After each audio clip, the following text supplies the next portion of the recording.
इसी में एक क्वेश्चन आपसे ये पूछा गया है कि भाई एक ऐसा पॉइंट बताओ जहां पर इलेक्ट्रिक फील्ड जीरो हो लेकिन इलेक्ट्रिक पोटेंशियल जीरो ना हो। 23 का बी कि एक ऐसा पॉइंट बताओ जहां पर इलेक्ट्रिक फील्ड तो जीरो हो लेकिन पोटेंशियल जीरो ना हो। एक ऐसा पॉइंट बताओ। तो इसका आंसर है कि किसी भी एक कंडक्टर के अंदर इलेक्ट्रिक फील्ड की वैल्यू कितनी होती है? जीरो। कितनी होती है? जीरो। इसका मतलब इलेक्ट्रिक फील्ड किसी भी एक कंडक्टर की सरफेस तक तो कंटिन्यूअस होती है लेकिन उसके बाद कैसे हो जाती है? डिसकंटिन्यूअस। लेकिन पोटेंशियल की वैल्यू कभी डिसकंटिन्यूअस नहीं होती, क्योंकि अगर मैं किसी चार्ज को यहाँ से बाहर रखूँ, इसकी सरफेस पे रखूँ या अंदर लेके जाऊँ, पोटेंशियल हमेशा एग्जिस्ट होता है। इसके अंदर इलेक्ट्रिक फील्ड की वैल्यू कितनी है कंडक्टर में? जीरो। लेकिन पोटेंशियल की वैल्यू जीरो नहीं होती, पोटेंशियल एग्जिस्ट करता है। और अंदर का जो पोटेंशियल होता है, मैं यहाँ जाऊँ, यहाँ जाऊँ, यहाँ जाऊँ, इसके अंदर कहीं भी जाऊँ, उसके पोटेंशियल की वैल्यू हमेशा कैसी होती है? v, कांस्टेंट होता है। और ये जो कांस्टेंट पोटेंशियल होता है अंदर का, ये पोटेंशियल एग्जैक्टली किसके इक्वल होता है? तो ये कांस्टेंट पोटेंशियल उसके इक्वल होता है जितना पोटेंशियल कहाँ होता है? उसकी सरफेस पे होता है। किसके इक्वल होता है? सरफेस पे। तो इसका मतलब किसी भी एक कंडक्टर के अंदर इलेक्ट्रिक फील्ड जीरो होती है लेकिन उसके अंदर पोटेंशियल की वैल्यू जीरो नहीं होती। मतलब पोटेंशियल क्या होता है? हमेशा कंटिन्यूअस बना होता है, मतलब हर जगह पोटेंशियल मिलता है। तो अंदर भी पोटेंशियल की वैल्यू जो होती है वो क्या होती है? एग्जिस्ट करती है, लेकिन अंदर का पोटेंशियल की वैल्यू रिमेन कांस्टेंट होती है।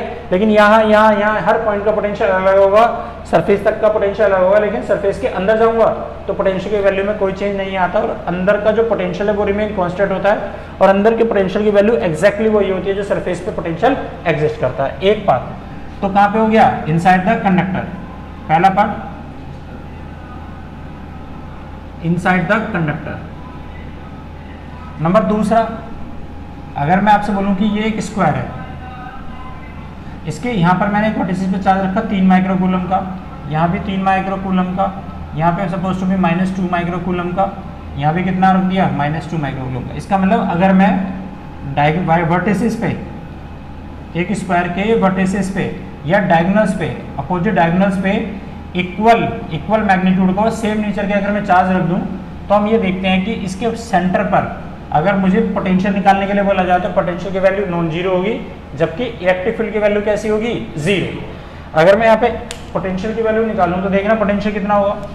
तो यहाँ से यहाँ तक का रेडियस कितना है? सबका r है। और मुझे अगर सबका पोटेंशियल निकालना है तो सब इस पॉइंट पर पोटेंशियल निकालना है तो सबके पोटेंशियल को जोड़ दो। तो ये पोटेंशियल कितना होगा? तो अगर मुझे पोटेंशियल O पे निकालना है तो पोटेंशियल इज इक्वल टू सब में 9 × 10⁻9 कॉमन आता है, Q अपॉन में R सब में सेम है। इसका चार्ज कितना है? +3, इसका कितना है? -2, इसका कितना है? +3, उसका कितना है? -2। तो 3 और 3 6, 6 में से 4 के कितना बचा? 2। तो इसका मतलब इसका पोटेंशियल हमें मिलता है 9 × 10⁻9 2 माइक्रो का मतलब 10⁻6 अपॉन में R। तो क्या नॉन जीरो है? आंसर है नो। तो मुझे पोटेंशियल मिलता है। लेकिन अब इसी पॉइंट पर इलेक्ट्रिक फील्ड निकाले तो देखना, तो हमें बताया कि चार्ज कैसा है? पॉजिटिव। इस पॉजिटिव चार्ज से इस O पर इलेक्ट्रिक फील्ड कैसी होगी? अवे। ये भी चार्ज कौन सा? उतनी मैग्नीट्यूड का पॉजिटिव चार्ज है, उसी पॉइंट O पर निकालना है। इसका भी डिस्टेंस कितना है? R है। तो इस पॉजिटिव से इलेक्ट्रिक फील्ड कैसी होगी? अवे। तो जितना चार्ज यहाँ पे था उतना चार्ज यहाँ पे, जितना सेंटर से डिस्टेंस इसका है उतना डिस्टेंस इसका भी है। तो ये वाला पॉजिटिव चार्ज इस डायरेक्शन में जितनी इलेक्ट्रिक फील्ड बना रहा है उतने तो ये चार्ज भी इस डायरेक्शन में इलेक्ट्रिक फील्ड बना रहा है। और दोनों इलेक्ट्रिक फील्ड कैसी हैं? अपोजिट डायरेक्शन में। और जब इलेक्ट्रिक फील्ड अपोजिट डायरेक्शन में तो नेट इलेक्ट्रिक फील्ड इन दोनों डायगोनल चार्ज से कितनी होगी? जीरो। ऐसे ही ये नेगेटिव चार्ज से इलेक्ट्रिक फील्ड कैसी होगी? अंदर होगी। ऐसे ये नेगेटिव चार्ज से -2 से अंदर होगी। दोनों के चार्ज का मैग्नीट्यूड सेम है, सेंटर से डिस्टेंस सेम है, लेकिन दोनों की इलेक्ट्रिक फील्ड अपोजिट है। तो नेट इलेक्ट्रिक फील्ड मुझे इसके सेंटर पे कितनी मिलेगी? जीरो। ये समझ? इसका मतलब क्या हुआ? इसका मतलब ये हुआ इफ